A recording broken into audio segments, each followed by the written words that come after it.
Order! Order! You are an incorrigible delinquent at times. Behave yourself, man!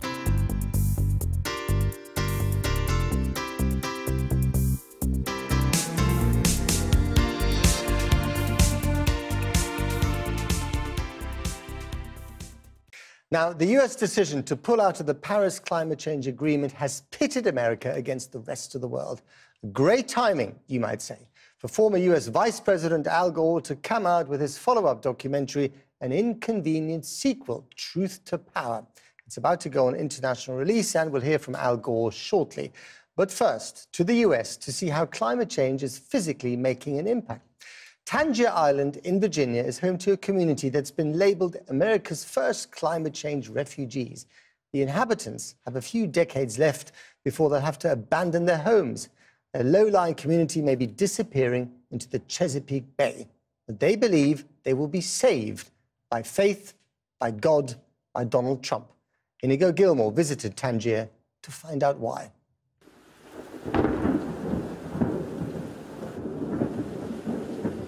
Who believes in man-made climate change? Man-made climate change? Yeah. It ain't happening. Ain't happening. Yeah. We ain't buying it. I don't buy that. You don't buy it? No. No. Anyone here? No? No. A storm of biblical proportions. Another deluge of torrential rain on this tiny island, where the inhabitants fear that in the end, nature may not spare them. Welcome to Tangier. Morning. Hey, morning. You're taking on a lot of water. Looks like your boat's been through a few storms. Yeah. The morning after the storm, and water everywhere.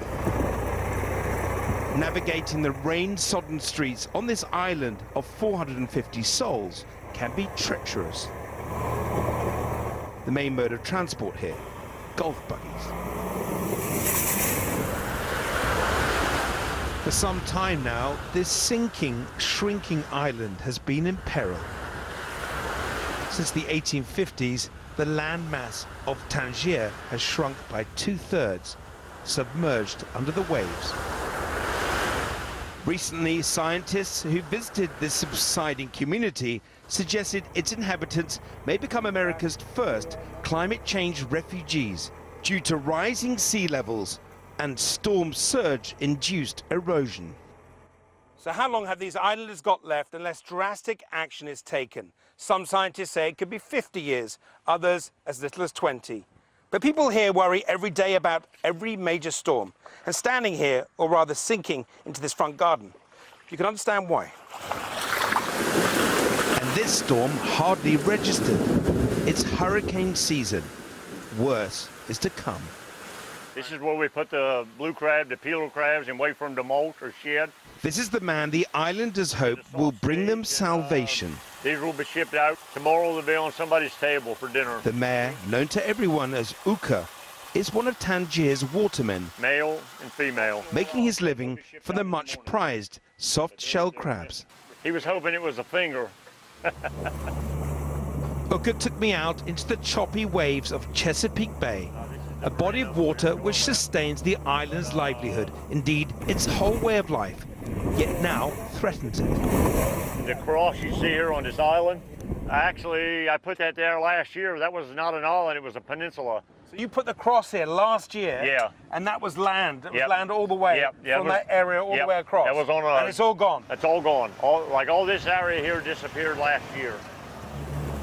Tangier is in serious trouble, but Uka fiercely dismisses any link to man-made climate change. He's adamant the sea levels are not rising. I just can't see a difference in the sea level from what it was when I was a small boy to now. Yet the sea is swallowing up this land. Yeah.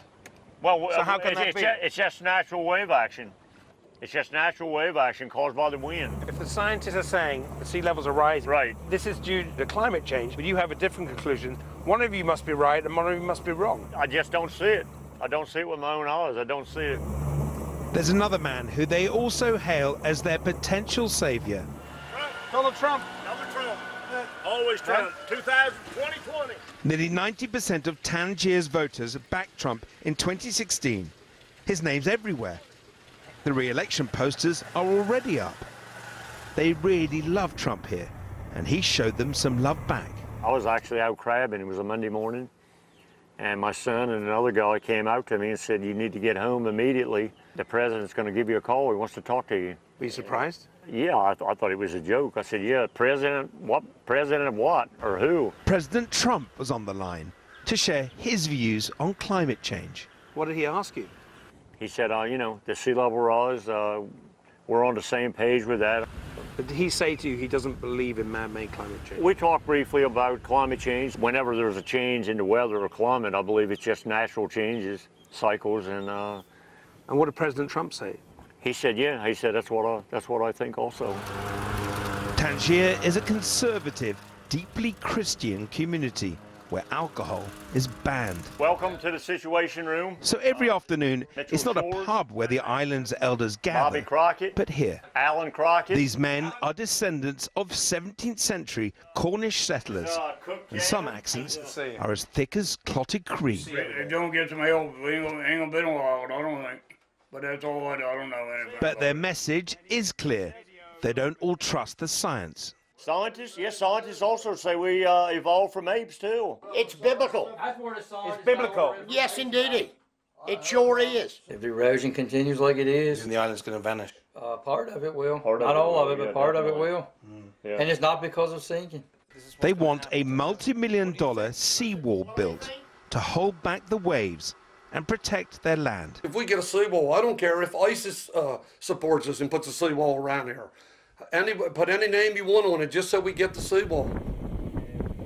On the west side of the island, a breakwater has been cobbled together. These are the people. It's at the We're back the of people Donna that see Crockett's this place. every day. She says it's working, but they urgently need a much bigger wall built. And quick, God willing. And I believe our faith in God. I believe His will is for us to survive. So if it's God's will, why has God allowed all this erosion to happen, put people's futures in danger? Well, Trump called. Look at all the attention that's coming. People are coming here seeing the reality of the island. They're seeing how beautiful it is. I don't believe God allows anything like that. I don't believe He wants bad for us, but I do believe that maybe this attention, maybe it'll help. So what's the future for these little American heroes, the next generation of watermen? Will they have an island to grow up on?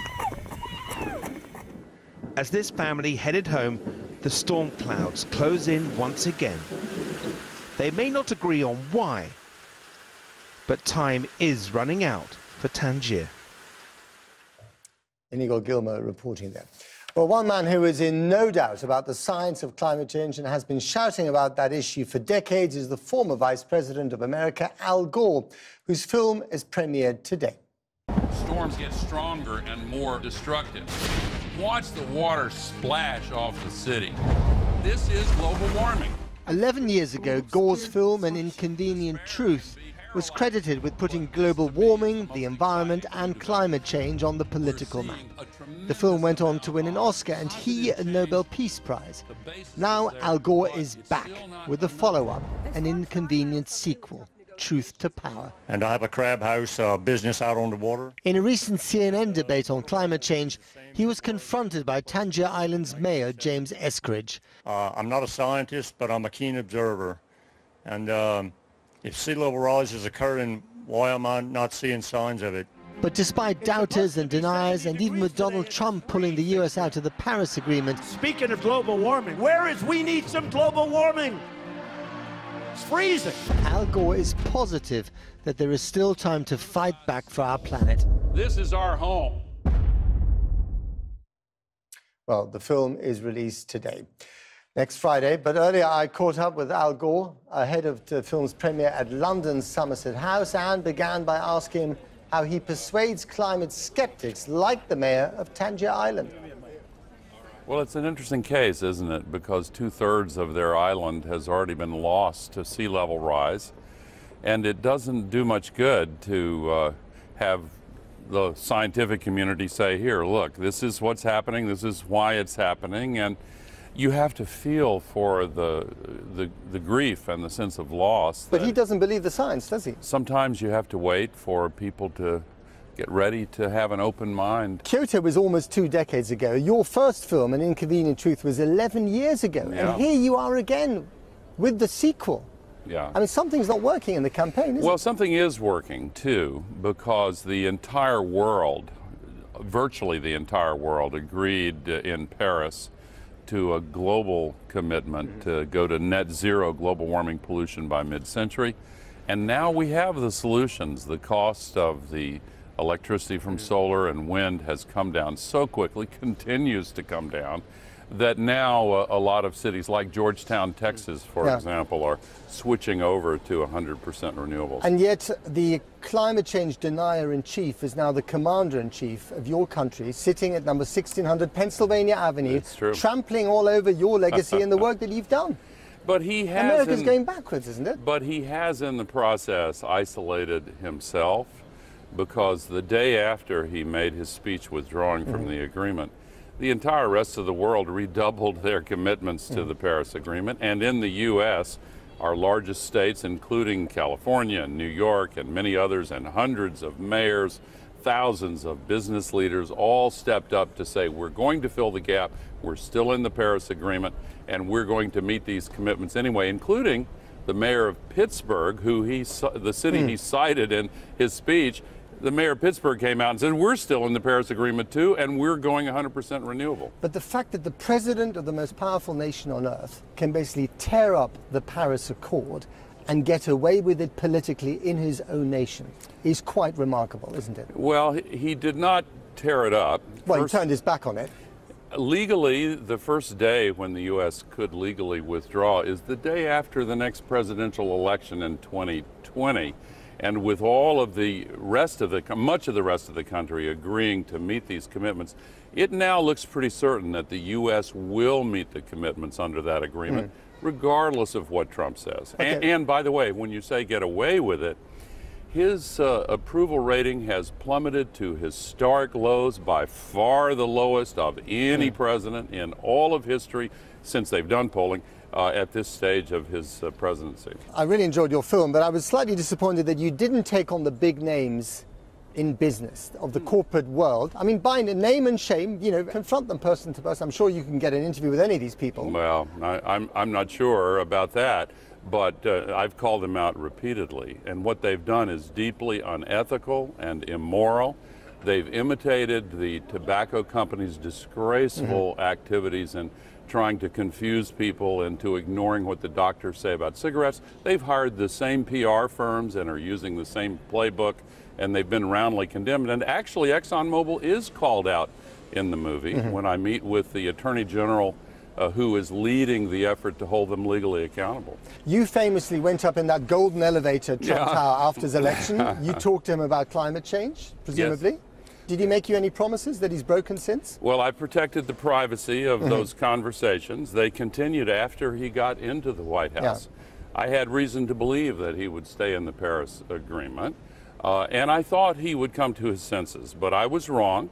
He surrounded himself with a rogues gallery of climate deniers, and they took control of his thinking.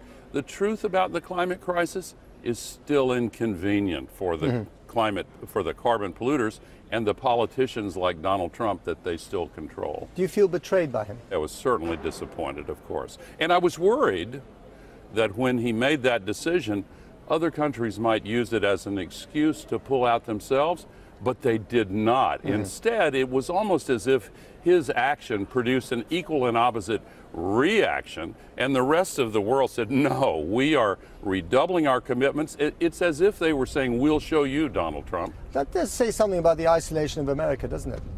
Well, the United States is going through a challenging time with Donald Trump as president. There's no question about that. You worked with the president who almost got impeached. What would your advice be to your successor, Vice President Pence, be right now? Well, that's a provocative question. I have no advice for him. Give me a provocative answer. I have no advice for him. He's already gotten into some hot water by appearing to be eager to run. Is Donald Trump rational? I'm not an expert on how his mind operates. I respect the office and will deal respectfully with anyone who is in that office, but I have had no conversations with him since his statement on the Paris Agreement, and I don't really think that he always responds to rational arguments. He did not respond favorably to mine in the end. I thought he, as I said, I thought he would come to his senses, but he did not. Vice President, thank you very much. Thank you. And regarding those allegations mentioned there against ExxonMobil that are currently subject to a court case in the United States, we should point out that the company are on record refuting the allegations as inaccurate and irresponsible.